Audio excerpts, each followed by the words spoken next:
right back. I'm going to get a couple pictures. In the meantime, guys, thanks for tuning in. Check this out. I'm down here on the James River on Belle Island, crossing the bridge. It's a 54-acre island. It's the largest one right now on the James River in Richmond, and it's also one of the most historical sites in the city. Back in the day, the Indians used to fish down here before the English arrived, and William Byrd I acquired the island back in 1676, which means he stole it from the Indians, basically. This is the wall coming up here. You can see the water down there from the dam. This used to be a hydroelectric facility. You don't want to fall off this edge here, trust me. Break an egg. But I'm going to go back on this wall here because you can't climb over, but you can access it down here and through this little tunnel, which obviously you can see is pretty low, so you gotta kind of duck and hunch and crawl under here. And up here, this is the old hydroelectric dam right here. You see that right in front of you? And I'm not sure. This ran up until, I'm gonna say the 1970s, but I'm not really positive about that. This building to the side with the graffiti, this is the old amplification building, and I'm not sure exactly how this worked, but they had these channels here that's got little ports, holes that run through it, that come through. These channels don't go all the way up to the ceiling, so I'm not really sure how they worked. Maybe I'll look that up, or if somebody else knows, leave a comment in the comment section below, because that would be really helpful too.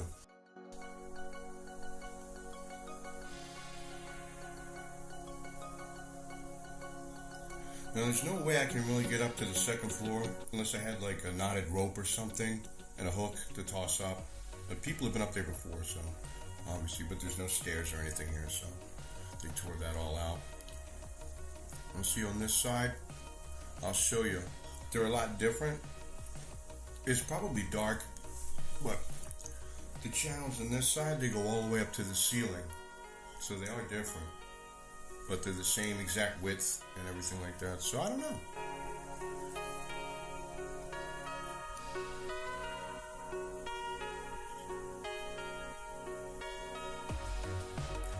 Now, here's the hydro plant again.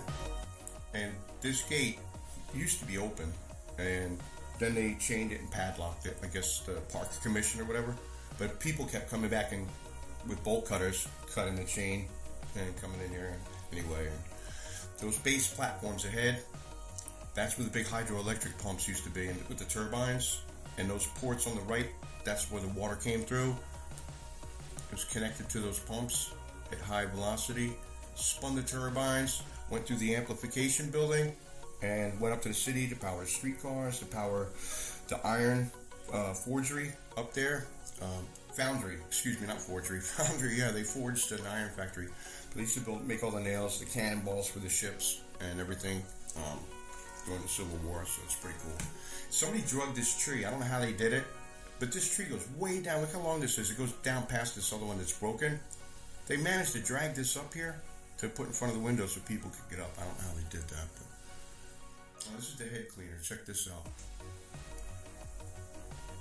This is the old head gate cleaner down here, and all the water that used to go down to the power plant from the James River would pass through all these slats in the head gate, and they're called trash racks. So like wood, driftwood and stuff, like they get wear away like on the edges of the turbine blades and mess them up and make them unbalanced. So, and making repairs back then was pretty expensive and complicated, so they built the gate, and it trapped all the wood stopped it from damaging the turbines. Pretty slick. These things, this used to make the slats slide up and down, this contraption right here, the head gate cleaner, and the wheels at the bottom of the slats, they used to ride on rails, which I'll show you in a second also. Here's the gate cleaner, and you can see how effective it was at stopping all of the driftwood and debris that comes through here. The problem they had was that there was too much silt, all that mud and sand and what coming through, and it was chipping up the turbine blades and blades and blocking up the works.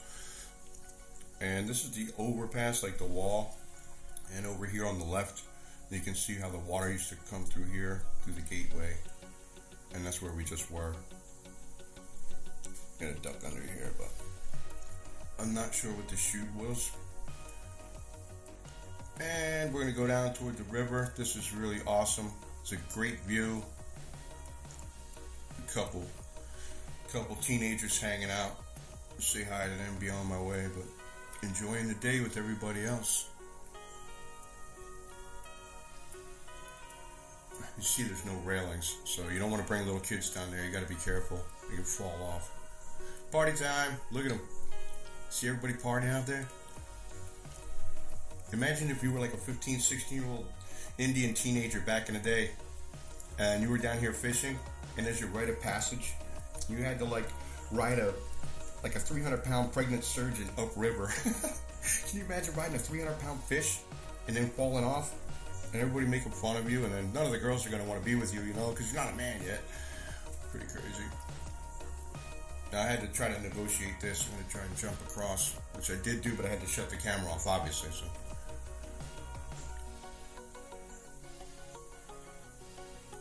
Hey everybody, these guys were just out here on my way back with their remote control cars and trucks and stuff, four-wheeling it on the rocks.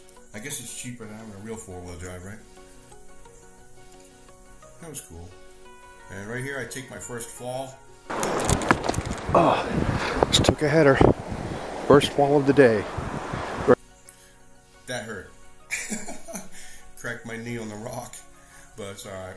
Nothing too serious. Everybody partying here. You can see they got their kids enjoying the sun. Little waterfalls.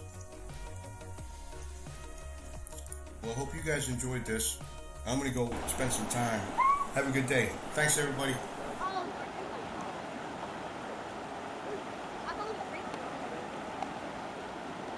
Whoa!